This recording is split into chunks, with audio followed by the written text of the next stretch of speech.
I'm Julianne of Leafling Learns, and this is how I use Notion to improve my listening comprehension.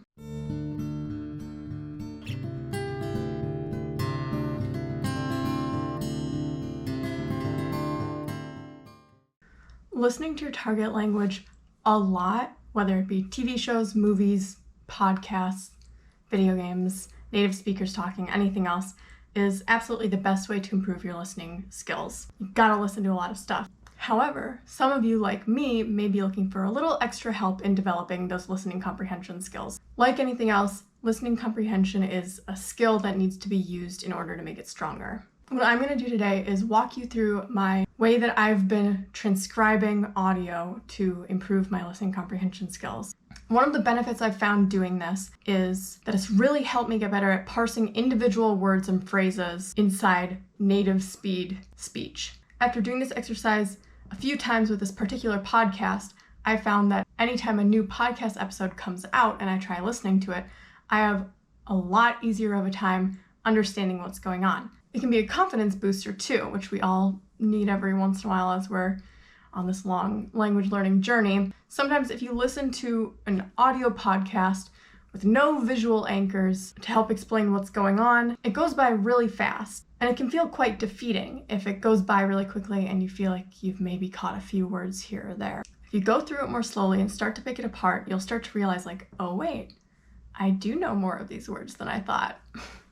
Look at me. Like, oh, I do know what's going on in this sentence when it just flew by and maybe I didn't even hear it the first time. Now I will say this exercise is an intensive exercise. It is definitely not for everyone. Give it a try if it sounds interesting, but if it feels unpleasant or like it's not beneficial to you, stop. Just stop doing it. You don't have to do it. Go watch a TV show. Do whatever's fun for you.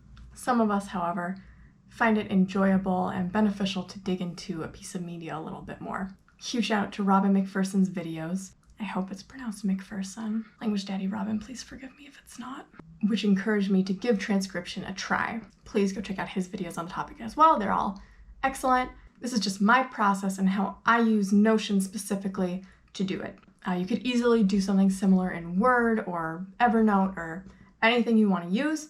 But if you like to use Notion, please feel free to give my template a try. It's in the description below, and alter it to fit your needs.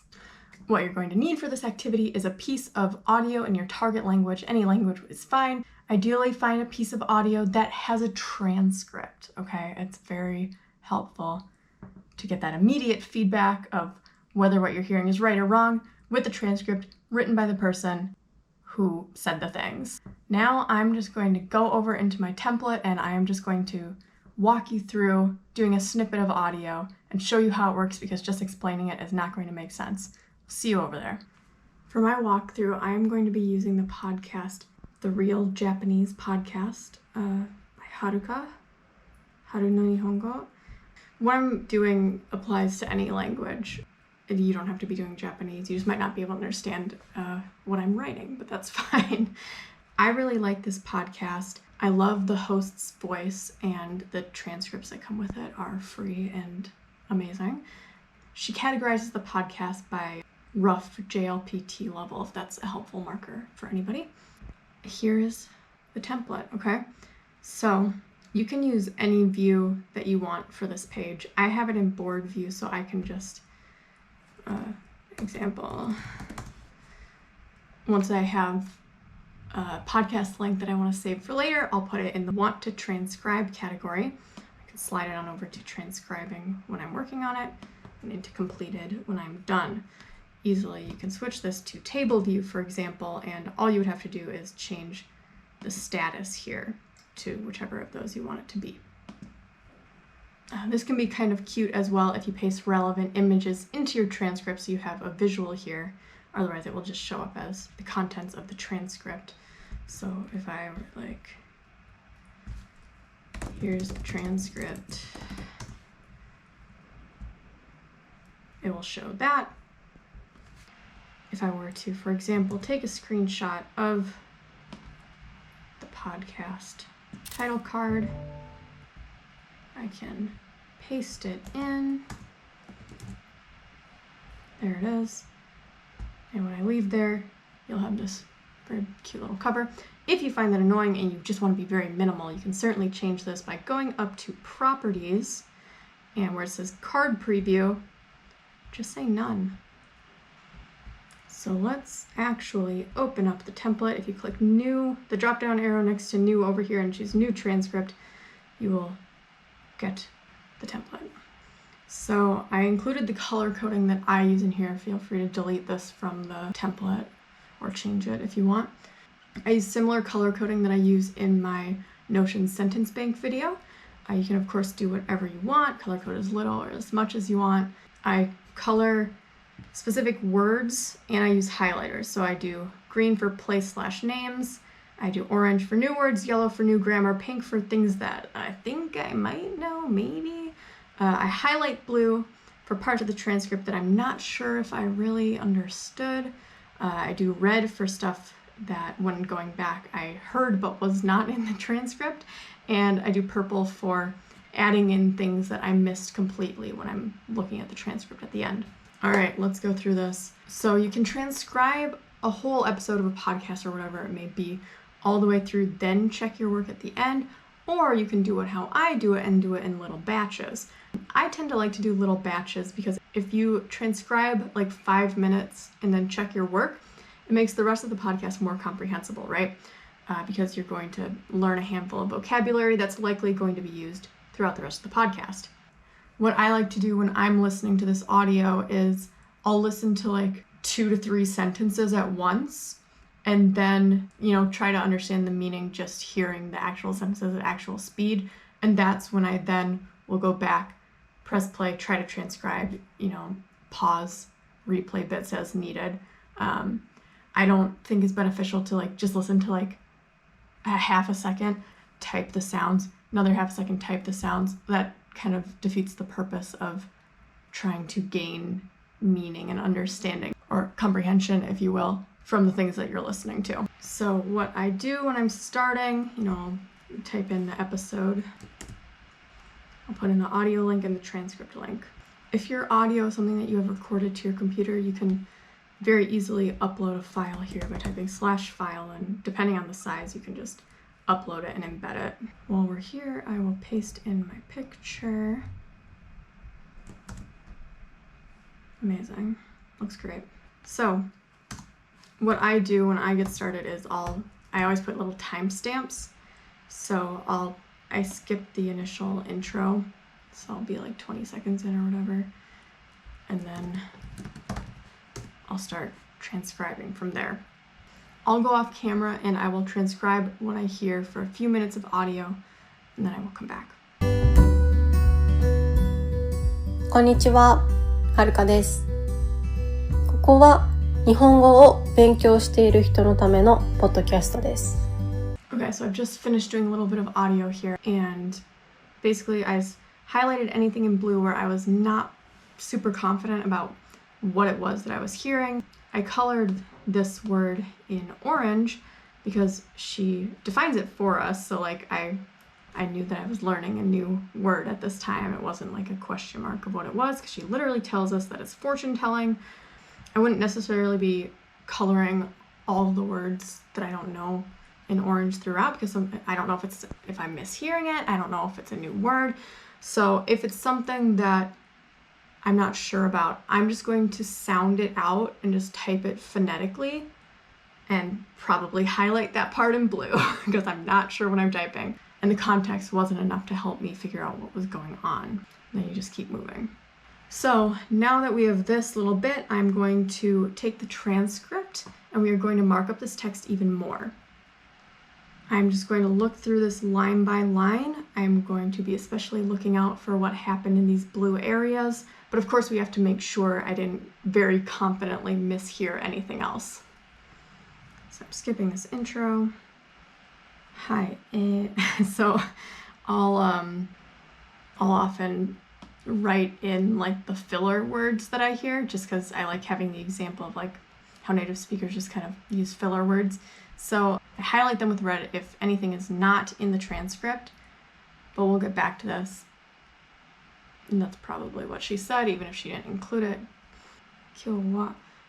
I also like to add commas or punctuation if I missed it, just as a record of how punctuation works. Okay, so here I knew I was not hearing this date correctly. So I'm not going to remove what I got wrong. I'm going to put in the right thing, and then I'm going to strike out the thing that I thought it was. All right, moving on. Okay, so I didn't hear an ema here. Maybe it went by too quickly. We'll listen for that later. Okay, so here's an example. This is a word. When I see it written over here as kiji, I know that that means like news story or like article. I do know that, so I'm going to change that to pink. And you know what, I'll type it with the kanji. So that's pink because, you know, I do know that word. It's not really a new word. It just had I had a moment where clearly I've seen it written a lot, but I've not heard it said out loud. So when I heard kiji, it didn't register as the symbols that I've grown to know and love.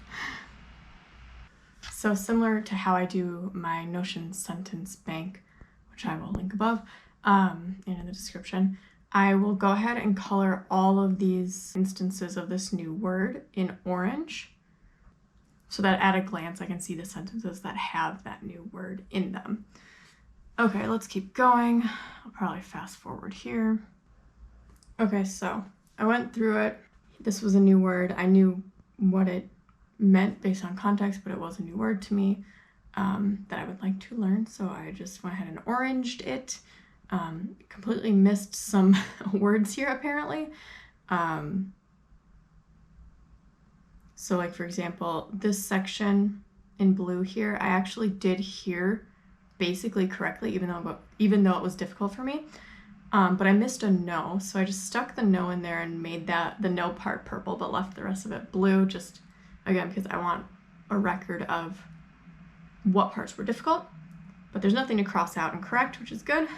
So this part makes a lot more sense now that I know that I was missing this oo here, and that I definitely like made up this sound in front of mite. So now that I've seen the transcript, this whole sentence makes sense to me, which is great news. Okay, so then you go ahead and you put any of your new words down here. Okay, so I've gone ahead and done that for us there. I didn't have any grammar that I was unfamiliar with here for the sake of this video. Let me find something. Okay, so let's say I'm not familiar with this verb ending, right? So I'll put that in yellow.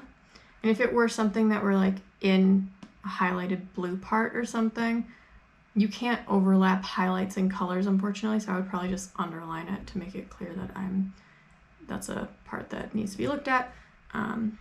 So now what you would do is, you know, just look up however you look up grammar as you come across it in your immersion or whatever. Tari Japanese grammar.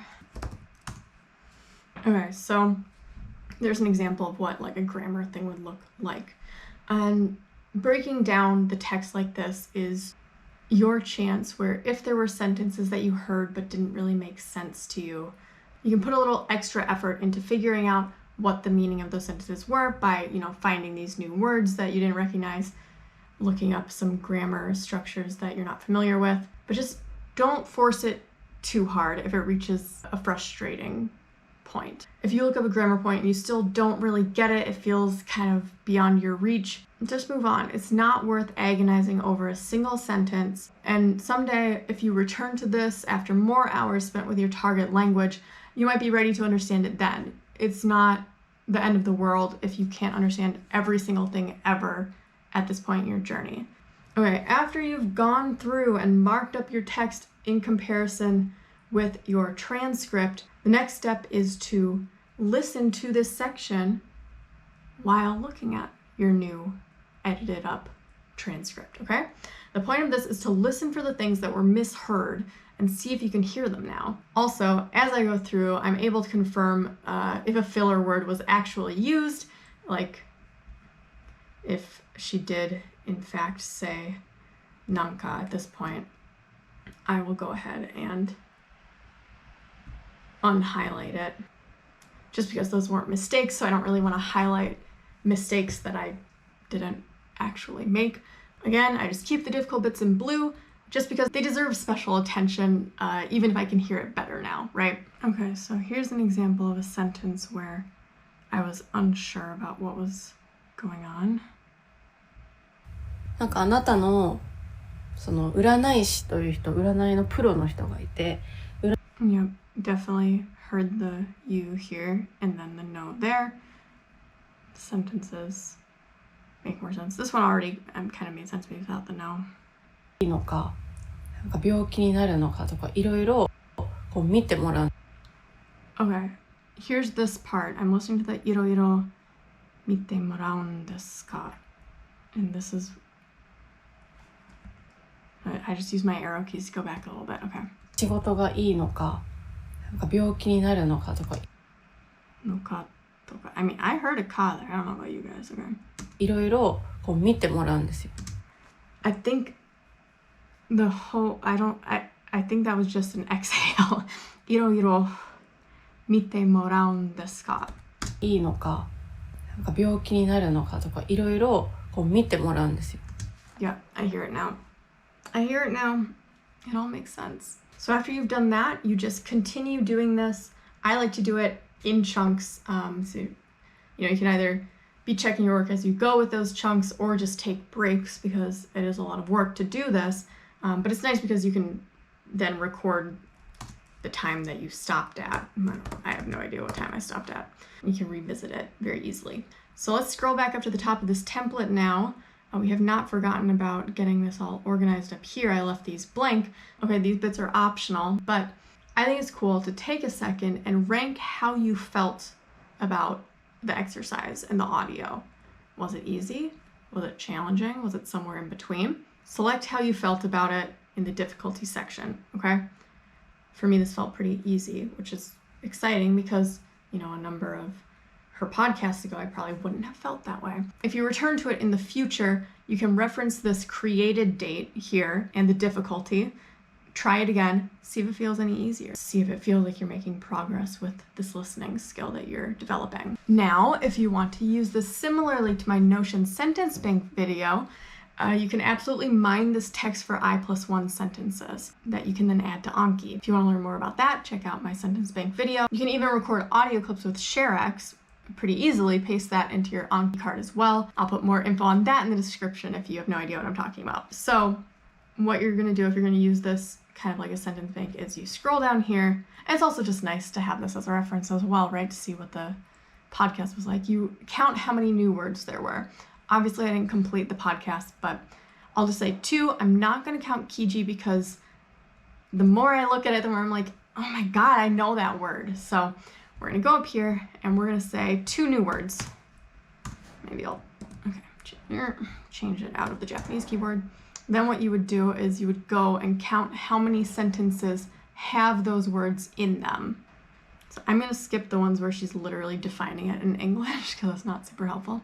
4 sentences to mine. Again, if you don't know what sentence mining is, check out the sentence bank video that I made. All will become clear. So if you mine this for Anki, which you don't have to do, what you would do is just as you add sentences, you would just reduce this number, make it clear that there are not that many available. And what I would do, I would strike through whatever word you had already mined. So the next time you come back to this, you'll know that you already have the word for fortune telling in your Anki deck. You don't need another sentence that uses that word in it. And similarly to my Notion sentence bank video, now that we have this whole transcript in here, you can easily search words in your target language and find example sentences that use those words any time of day or night. So if I were to search uranai, it's going to pull up my transcript, and there you will find actual examples of how an actual native speaker would use this word. It's incredible. Once you're done, you just go back over here, slide it on over to the completed column. That's where it lives now. Good job. Where you take this exercise now is kind of a choose your own adventure. You can stop here. You could have stopped before sentence mining. You didn't have to do that if you didn't want to. If you just wanted to transcribe and call it a day, you still get all the benefits of the listening exercise, right? Other things that you can do now that you've got your own transcript here, you can shadow the audio, listen to the podcast or whatever it is, speak along with it by reading the transcript. You can add some output practice. You can write out a response to the audio that you listen to. You can write out a summary of the audio that you listen to using the word that you've learned, mimicking some of the sentence structures that you've familiarized with, or you can talk to a native speaker via text or voice about the topic that you learned about. Whatever sounds fun to you and whatever you want to work on is what you should do. That's it for me. I hope you found this video useful. I hope you give transcribing a try if it sounds interesting to you. I initially was a little hesitant to try it, but I'm really glad that I did. I found it really helpful and enjoyable. I can easily sink like an hour into just like listening to my podcasts and parsing out the words. If you enjoyed language learning videos focused on having fun and being self-compassionate, finding your own way, be sure to subscribe to my channel. I'm trying to post more regularly, and follow me on Instagram. That's where I post very, very frequently about those types of topics. Thank you so much. I would love to hear how it went. If you try out this exercise, if you try out my template on Instagram, I also always love to see if you like take my templates and change them into something else. I would love to see it. See you around.